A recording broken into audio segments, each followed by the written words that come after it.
GMeow. Hey everybody, welcome. This is Decentralizing, and today I want to talk a little bit about what my exit strategy is going to be for Bitcoin and crypto, what it's always been, how I'm just trying to get rich quick, everybody believes in the financial media. So yeah, let's get into that today. Hey, if you guys like watching this channel and you find some of the content valuable, please do like and subscribe to this YouTube channel. Also, if you could check out my new playlist I made based on my other one, Crypto Life, which I like to plug to the community as being the best playlist in Bitcoin and crypto. Actually, this one might be better, and the reason why is because the other one has like 400 songs, and I'm always catching flack from like my musician buddies, that are like, dude, prioritize, like make the playlist smaller. So this one's got like 80 songs or something. So I was a little bit more discriminating in the selection choices in this playlist. Anyway, with that out of the way and introing, one of the cool songs I like here, I want to jump into my exit strategy for Bitcoin and crypto. And I think that this is like sort of the perception that people have about trying to get rich quick and Bitcoin and crypto. Let me just share the right screen. So this is a little clip from Michael Saylor, and I'm sure that you guys have seen memes of this. Community absolutely loves the response. Lil Bubble made a cool song, shout out to Lil Bubble, and I think it's a very funny song. But I'm going to approach this at a different angle today. For people that want to live in the greatest city in North America, Bitcoin. It's capital preservation. So if you have a okay, let's go to here. Sorry. That buys property and holds on to other kinds of property. They may not be the apex, but whatever kinds of property. I think of an asset manager that buys all kinds of different assets. Eventually, they sell those assets in order to make profits. But I don't think that is your end game, right? You're not planning to sell the Bitcoin at any point. So kind of what is the purpose of it over time? Well, let's keep in mind the fundamental principle. I want to stop here real quick because the part of the conversation that everybody has seen and likes to focus on is a few seconds from now, when she sort of gets insistent that in the end people aren't getting into Bitcoin and cryptocurrencies because they actually want those things long term. They are using them as vehicles to get rich, right? Like to cash out. And she makes the comparison to real estate.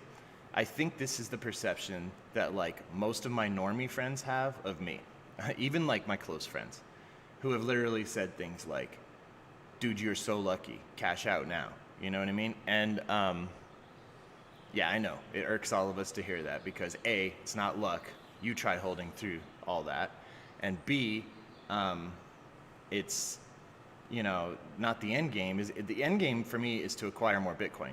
And I think you know that if you're like somebody who's actually serious about the asset. You understand the limited supply, you understand the internationalization, the financialization, and the uncorrelated nature of the asset, and how it's decentralized, and it's just something we've never seen before in human history, and it is unique no matter how you look at it, and it definitely has the market share that it's going to continue to proliferate and be the king of all crypto, as they like to say, or I think better is like mother of all chains.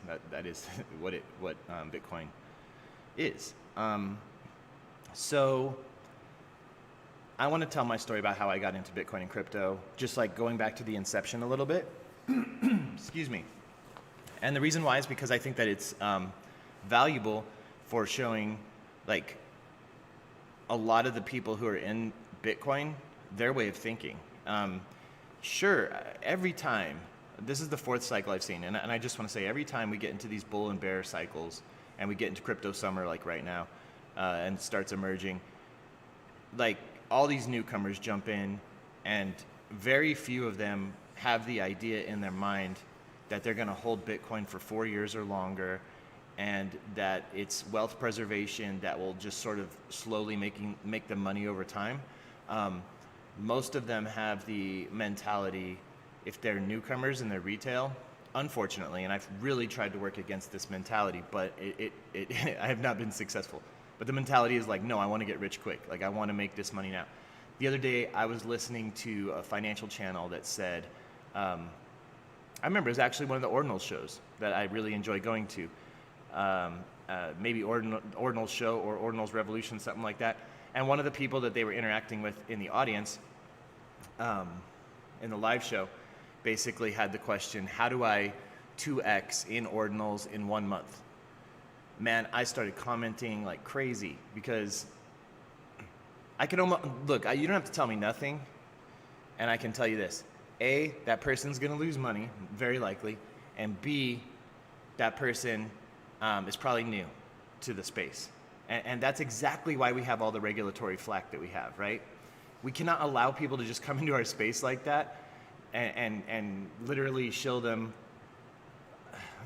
Look, I know we're going to still answer their questions and show them what like has the highest chance of this so-called 100x, right? But what we need to do if we're going to be going to these projects is we need to throw a little bit more out there about risk-adjusted returns and like the Sharpe ratio. And you know, when you go for something with a very small market cap, sure, you know, that has a potential payout that is a larger multiple, like 100x or 200x. But it also has a much higher probability of going to zero, right?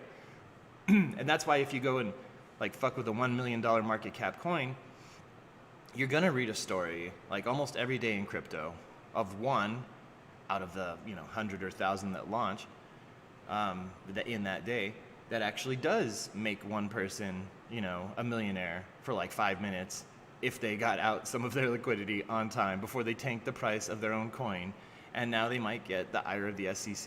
And you know what I'm saying? Like, it's fraught with risk and danger, and you need to anticipate all that if you're going to be messing with like low cap coins and coming into the space with the idea of I'm going to make a 2x in a month. Okay, I'm going to go back to my story because I used to be a high school teacher, and my wife as well, who you've met, Erin, on the here on the channel. She also was a teacher, a kindergarten teacher, and we were teachers like long before we were even into crypto assets. We, taught here in the Albuquerque, New Mexico area, here in the U.S. like, I don't know, 2006, 2007, and then I started a web design business here in Albuquerque and did it for like a year, and I had some small, like local businesses that were clients. Some is success, but honestly, I was a brand new, like, college graduate and overconfident, and I thought I knew what I was doing, and I just kind of like didn't. So we went into a lot more debt, and Aaron's father just passed away, so we were kind of like looking for a way out, right? And what we found was teaching abroad, actually, in South Korea. So we went to South Korea for a year, and it was amazing, but immediately something happened that shook everything. Okay, we arrived in South Korea in, I think it was June of 2008. And we had a 1-year contract. And when we arrived there, we were getting paid in the South Korean won. And I don't remember the exact valuation. I should have brought up like a chart of USD versus KRW, the Korean won. And I could show you guys like what happened suddenly, and I think it was September or October of 2008 when the great financial crisis and Lehman Brothers and all that happened. We watched it happen in real time. I remember like, being in some Korean little cafe, just eating like, kimchi jjigae or some delicious, bibimbap or something. And it was such a great year, but suddenly we realized that our paychecks were worth 70% of what they previously were when we exchanged them back to US dollars. And that was like, super counterintuitive to me. How could it be that if there's this giant financial crisis and it's hitting the United States of all places, why, like, we're in South Korea, shouldn't that hedge us somehow? That's what my understanding of finance was at that point. And I realized that despite having a math degree and a computer science minor and being quite a quantitative person, at least I thought, that actually I didn't understand anything about economics or finance. Like, I had no idea why Korean won was devaluing against USD during this great financial crisis moment, which of course I understand now, and I'm not going to answer that question and go into detail. But This is what started us jumping into a rabbit hole, because A, we're teaching abroad, B, and nobody's helping us, right? We're on our own. B, we have to like do our own financial planning, and C, we're gonna do this for a long time, because after doing this for a few months, I realized, man, this is just the most fun, interesting lifestyle choice that that we could have possibly made. And my wife felt the same way. And we're both from here, you know, in New Mexico, and the opportunity space here in New Mexico has always been a little bit less than the rest of the U.S. We just are a state that has been economically underdeveloped for quite a period of time. And so the opportunities are a little bit harder here. Anyway, we decided we were going to continue being teachers and managing our own finances, which meant I needed to start understanding how to invest in assets, and which assets. And really, like, the big question that sort of continued to be in my mind, because what happened after that is we taught a year in South Korea, went back to the US, got a master's in teaching, then signed up with US Department of Defense schools, went to Bahrain for a year. That was 2010 to 2011, followed by 5 years in South China, where we taught in an international school there and discovered Bitcoin in 2013, which we utilized as a method for being able to send our Chinese yuan denominated paychecks back to the United States. And instead of using Western Union, we were able to use, you know, a Chinese Bitcoin exchange directly connected to our Coinbase. Nothing shady about this or illegal. And boom, very easily could get USD right from our Coinbase by connecting our US bank account to it. And it made things much easier, and, you know, usually we won on the volatility to the upside, plus we bought some and hodled. But look, the whole story here is, why did we end up in Bitcoin? We ended up in Bitcoin because I firsthand experienced currency devaluation. I never put it that way or realized it, but that's what happened. We experienced currency devaluation. Our entire plans for that first year were now based on, we have to assume we're making 30% less, and that actually did pan out. You know, we made something like 20 or 30% less in USD terms, but the money we kept in Korean won there, you know, and the stuff we did there didn't change. So internally, when currency devaluation happens, you don't notice it inside the country you're in necessarily. You do notice it with the goods and services that are coming from the outside, if that makes sense. Like, well, goods, anyway, I should say. Like the TVs you buy. You're going to notice how those move up or down. Anyway, trying to understand currency devaluation led me to things like gold. Also different stocks, and just studying the markets and rates of return and learning about bonds and real estate and everything. And by the time Bitcoin came out, you know, I was already like looking for rabbit holes, trying to find, you know, something that was an interesting, unique hedge that was sort of outside the currency system. Because I didn't know that's what I was looking for. Like, I don't think anyone had the words to describe it that way back then. But like, once I convinced Aaron that, hey, there's this crazy new currency we call Bitcoin, and it's digital, and it's around the world, and no government can control it, and it's distributed, and it might be the future of money, potentially, and it's limited supply, like, we should acquire some right now and just hold it on the off chance that it like blows up, you know? And or something to that effect. This was April of 2013 when we got really serious, and she said yeah. And I could see I went and bought the first one on Mt. Gox, which that's a clunky ass process, and then we got Coinbase, you know, a little bit on Coinbase. And the agreement that we made, that she made with me, is you have to hold this until retirement. So it was never about getting rich quick. Like, it was about holding this limited piece of a global currency that's limited supply as long as possible. Like, that's our piece of Bitcoin. We are Bitcoin, you know? And I think that's what you need to understand is, like, Bitcoiners, traditional Bitcoiners, especially early in the network, I think they feel like they are the network, especially if they're whales, you know? And they are. So some of the louder viewpoints in the Bitcoin network always are going to be represented by those whales who got in a long time ago, who feel they need to defend the network. But this network is anti-fragile, and no one needs to worry about defending it too much anymore because it does its own thing. So, do I think it's a good idea to just seek a 2x? No, I don't. In a month, I don't think it's a good idea.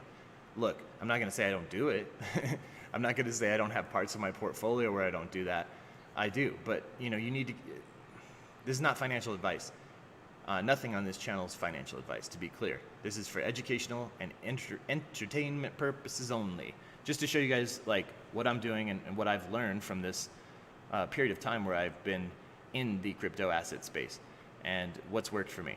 And what has worked for me is a small portion in the higher chance of 100x's and a much larger portion in a more stable part of the crypto asset part, So you got your biggest portion in Bitcoin, next biggest in Ethereum, and then, small portions there. Now, I don't always play that way. Like I got a little bit more allocated to risk this cycle, perhaps than last cycle. But, I'm a little bit heavier in the memes and the experimental ecosystem on Bitcoin this run than I have in previous runs, but I'm okay with that, and my wife's okay with that, and we're happy with that level of risk tolerance. And honestly, for me, it's more about like the tech and learning about the tech. So this is what I'm trying to get to: is like, what's your motivation? Like, why are you here? Because if you're just here to make money, there's other ways to go make money. Go get an AI. Don't come to crypto, because crypto is for people who have passion about changing the world, and Bitcoin. We're here because we believe in decentralization.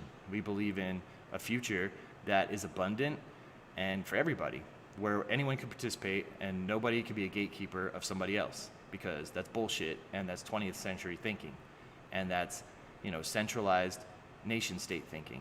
And we're all trying to get away from that. We're trying to liberate ourselves from that. We're trying to be globalized citizens. At least in my opinion, we all deserve the right to be able to travel freely and find opportunity where it is. So yeah, let me quickly see what other things I had. I want to get into the Sharpe Ratio. Guys, if you're enjoying the content and finding some value here, please subscribe to the channel, and help support me and my family as we continue to have a good time bringing you guys some of the information, some of the ideas that are on our mind as we mess around here in Bitcoin and crypto. Anyway, yeah, let me go back over here and just take a look and see what else I have for you. Okay, so let's look at the cryptocurrencies in the Sharpe Ratio. The Sharpe Ratio is a mathematical way of measuring risk-adjusted returns. So what that means basically, and you guys can check out this Medium article if you're curious, if we take a unit of money and we think about the opportunity cost of allocating that capital somewhere, what that means is, because that money is sitting in one investment or one vehicle or one area, is it generating the maximum return that we can get for that capital, given a period of time? And also, and another important element, if you're in the finance business, is you want to measure the risk of that. And is there a way to quantify risk? Can we actually say like, how risky is an asset? And the answer is, yeah, there's a mathematical method you can use to quantify this and measure it, and it's called the Sharpe Ratio. And let's go over here and take a look real quick. There was a part here. Okay, risk is calculated using the standard deviation of our daily return figures. And the standard deviation is a statistic that measures the dispersion of a data set relative to its mean. This effectively means standard deviation tells us about asset volatility. I'll give you an example to hopefully help clarify. You may have seen Anthony Pompliano or others in the space talking to financial media and explaining this as a high vol asset, a high volatility asset. Bitcoin is super interesting because it has the highest Sharpe ratio, but it's also really volatile. That's a unique combo, like unprecedented. And that's, I think that what I'm getting to here is Sharpe ratio is like gold, kind of in a way, right? It's like, but actually gold's Sharpe ratio is lower. Let's look at some measures of the Sharpe ratio. This is from Willy Woo. Woobull is his website, and I really encourage you to check out this site. He's got some really cool charts here. He's been doing finding quantitative methods for measuring Bitcoin for a long time, like the NVT ratio, which is the Bitcoin network value, NVT, network value of transactions, I think it is. So he thinks of that measure as being sort of Bitcoin's a way of measuring the value of the network, if it's undervalued or overvalued based on the number of transactions. So if you believe that Bitcoin as a network should be valued based on transactions, he has a model for that.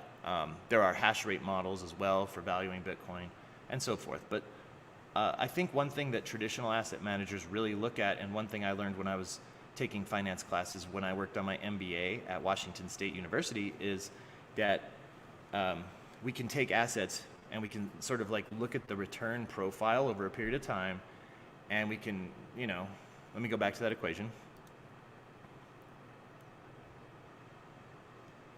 So there's a risk formula, standard deviation. Eventually you get here to the Sharpe ratio, which is the excess return of the portfolio over the volatility of the portfolio. So essentially we're looking at the volatility and, what was the returns, basically. So we get the expected return right here minus the risk-free return, and divide that by the standard deviation. That's going to give us Sharpe ratio.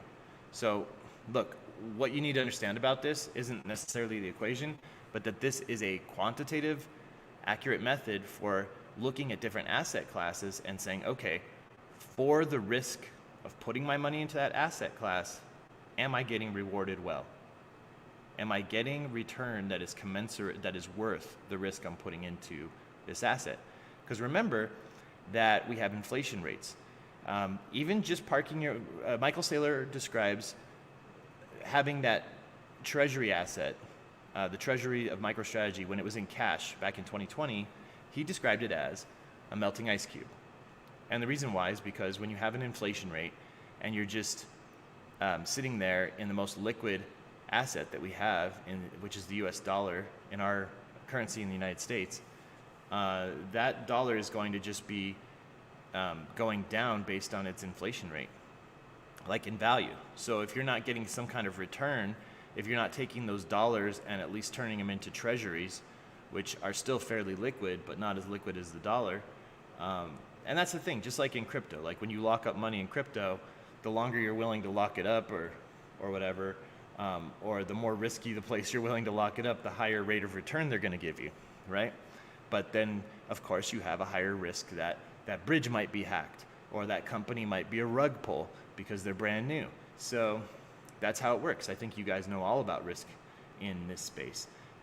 But I'm just showing you a little bit about how the traditional financial world likes to look at Bitcoin and other assets. And you can see here that Bitcoin generally and almost all the time has overperformed and had the highest Sharpe ratio relative to Bitcoin, gold, equities, real estate. Okay, so you can also sort of read this article here if you're interested. So do I think it's a good idea to try and go and like double your money in a month? No, but is it fun to gamble sometimes in crypto? Yeah, we all do it. And if you're gonna do it, my opinion is like, I don't do it with a lot, and I keep my expectations low because here's an example. Recently, there was a drop on ordinals called Game of Blocks, GOB, and they dropped me one of them. And this game was pretty interesting because what you did with the ordinals is you could inscribe GOB onto the blockchain, and that would be a signal that you are literally risking your GOB, your NFT. And there was a mathematical chance that it would win and not be defeated in the first rounds, but it was like 1%. So literally, but if you won, the payoff was more than 100x, So the Sharpe ratio paid off because the return profile was a higher multiple than the 1/100th odds of dying.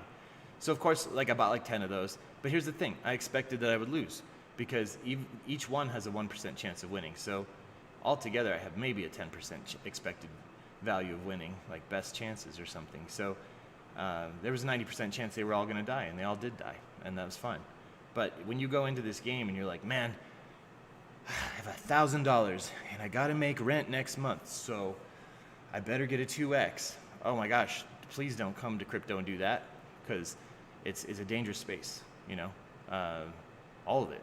Like if you do that, this isn't a rich quick scheme. I don't believe it is. Bitcoin isn't, that's for sure. And the end game for me is to acquire Bitcoin. So when I do go and I screw around in other parts of the space and with tech, I'm either A, hoping that it's a legit project that I really believe in the tech and I'm hoping that it goes up and I'm a long-term believer in it, or B, if I'm speculating, it's like because one day I'm going to profit that back into Bitcoin. But I don't agree with the sentiment from, you know, this analyst who still thinks, who's talking here, who, you know, going into this, she truly believes, like a lot of my friends, that, you know, we're just here to get rich quick so that we can get the Lambos and the cash. And yeah, there's plenty of people that I guess that are, but I just want to like keep this little house that I have here with this pool, which I know it looks like we're doing really well when you see a video like this, but like Bitcoin is the reason we've barely held on. Bitcoin helped me survive cancer and periods where I couldn't work. And Bitcoin got me a job at Coinbase later because of all the skills that I've acquired from studying and being in this space. So I'm a big believer in this space, and I don't see it going away, and I'll fight for it because I think it's a good, abundant future to fight for. So like, if you're here, please don't just come here to get rich quick, because I don't want to see you lose money and then hate Bitcoin and crypto more, because that's already happened with too many people, and that's not why this asset exists. And more people are starting to understand that, and we're starting to go out there and educate people, and we need to make our voices heard, and we need to say no. Like Michael Saylor is just irritated. That's why he eventually gets mad and says, well, we called him poor, because you know that's like the snarky response that you're going to get if you push some of the Bitcoiners too much. They're just going to get mad, and they're going to be like, no, you don't understand because you're not studying. And that's kind of where that's coming from, right? Is like, I think that if we can sort of teach people that this is like, you know, has that digital gold property. It's not just digital gold. When you think that Bitcoin's just digital gold or just digital property, those are limiting paradigms, because there's so much more to it. It's in all these different hybrid, it's a hybrid thing, you know, and it's a new thing. So, you know, I think some of us have always kind of felt that unless there was something else that came along that was newer and better and more hybrid and served more purposes, maybe we'd get it. But the fact that young people in crypto are reluctant to get into Bitcoin, that has me interested. The fact that older people who are maybe more into traditional assets are reluctant to get into Bitcoin, that has me interested too. Why? Because Bitcoin is all over the place. And when you listen to the music, like why do I like Bitcoin and crypto music so much? Because for me, it's like a study, right? It's a very interesting study in human behavior to see what we're all doing globally. And here's what people don't understand. Like, I find a lot more international music that's focused solely on Bitcoin. So we need to understand that this thing first is proliferating around the globe. And of course, it's going to onboard people to all the crypto space. And I'm a supporter of Ethereum and other coins as well. But I want to say that Bitcoin is the first one, got the first mover advantage. It definitely has the enthusiasm, and it's gone a lot further in terms of educating people around the whole globe.